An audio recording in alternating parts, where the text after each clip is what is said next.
Bakhmut में रूस और यूक्रेन के बीच भीषण जंग जारी है। बाखमुट में रूसी फाइटर जेट ने बम बरसाए और इसकी तस्वीर आप देखिए। फाइटर जेट ने बेहद ही कम ऊंचाई तक उड़ान भरी है। बाखमुट में रूस की पकड़ मजबूत होने का दावा किया जा रहा है।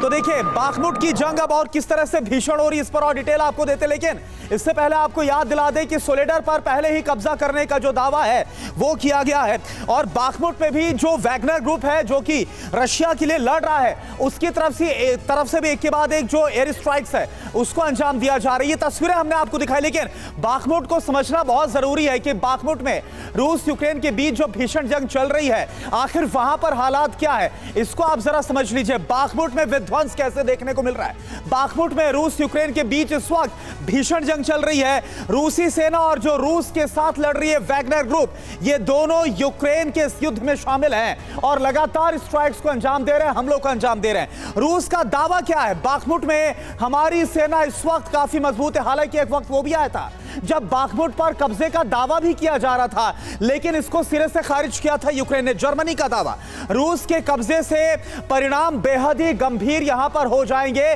बाखमुट को लेकर कहा गया।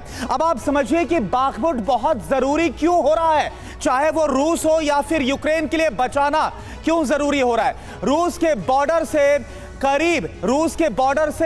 करीब 150 किलोमीटर दूर है। डोनेस्क और लुहांस्क के बीच में यह है। डोनेस्क और लुहांस्क की अगर बात की जाए तो एकदम बीचों बीच में, स्ट्रेटेजिकली बहुत इंपॉर्टेंट है इसकी जो लोकेशन है। रूस के लिए रणनीतिक लिहाज से यह काफी ज्यादा अहम साबित हो जाता है। यहां से हमलों को अंजाम देना, आगे मूव करना बहुत अहम हो जाता है। रूस को मजबूती देगा बाखमुट, इसलिए जो बाखमुट की जंग है वो बहुत इंपॉर्टेंट हो रही है। एसपी सिन्हा सर, मैं आपसे जानना चाहूंगा, सोलेडर पर किस तरह से कब्जा किया गया रशिया की तरफ से, ये सबने देखा। बाखमुट की जो भीषण जंग देख रहे हैं आप, यहां पर क्या लग रहा है, किसको जीत, किसको बढ़त मिलती हुई नजर आ रही है?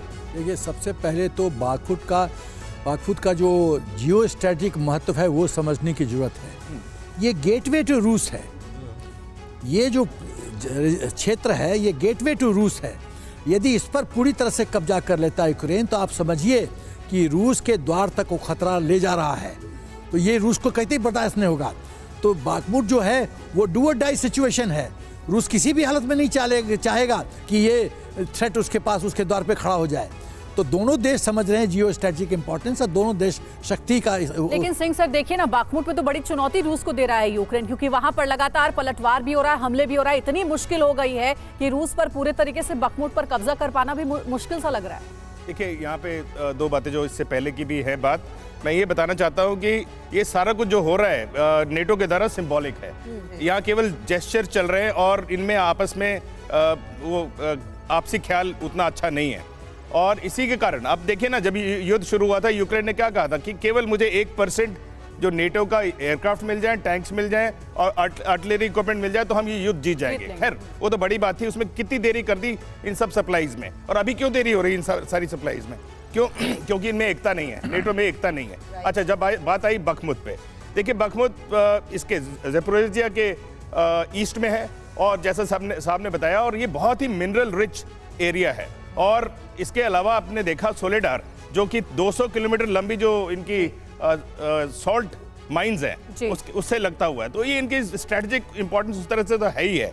साथ ही बाखमुट एक वो दिखाता है कि किस प्रकार से रशियन फोर्सेस आगे बढ़ रही हैं, उसकी उस चीज को दर्शाता है। इसी पॉइंट को आगे लेते हुए पांडे सर, क्या रशिया इस पोजीशन में है कि वो गवर्न कर ले, पूरी तरीके से अब कब्जे का ऐलान कर दे, जिस तरीके से सोलेडर के बाद अब वो बाखमुट की और इस पूरे रीजन में आगे बढ़ने की कोशिश कर रहा है? देखिए, जो खबरें पिछले 24 घंटे में आई हैं वो ज़ैपोरिज़िया, बाखमुट और सिलेंडर के पर कब्जे के लिए एक वेस्टर्न थिंक टैंक का ये दावा भी है कि अगले 24 घंटे से लेकर 48 घंटे में इन तीनों स्थानों पर रशिया का कब्जा हो जाएगा। इसका मतलब क्या है कि रशिया इस समय डोमेस्टिक कंडीशन में है। जहां तक बात है कि फोकस क्यों कर रहा है रशिया इस एरिया में, पूरा ईस्टर्न यूक्रेन एक तरह से उसको इसका कवच देता है। सेड दैट यूक्रेन तो लेट डाउन नहीं करेगा, वो तो अभी भी कह रहे हैं ज़ेलेंस्की हथियार दीजिए, मैं अभी भी सोलेडर पर वापस कब्जे के लिए तैयार हूं। वो तो 330 दिन से कह रहे हैं कि हथियार दीजिए और हम कर देंगे, लेकिन अभी तक क्या हो रहा है कि वो बैकफुट पे ही हैं। ड्रोन की वजह से 2 बार जरूर उन्होंने रशिया के एरिया में एंट्री की, लेकिन अभी तक जो भी हमले हुए हैं उनके ऊपर हो रहे हैं। बिल्कुल ठीक बात है। आप जिन बातों का जिक्र कर रहे हैं उससे लग रहा है कि यूक्रेन की हालत भी पतली है।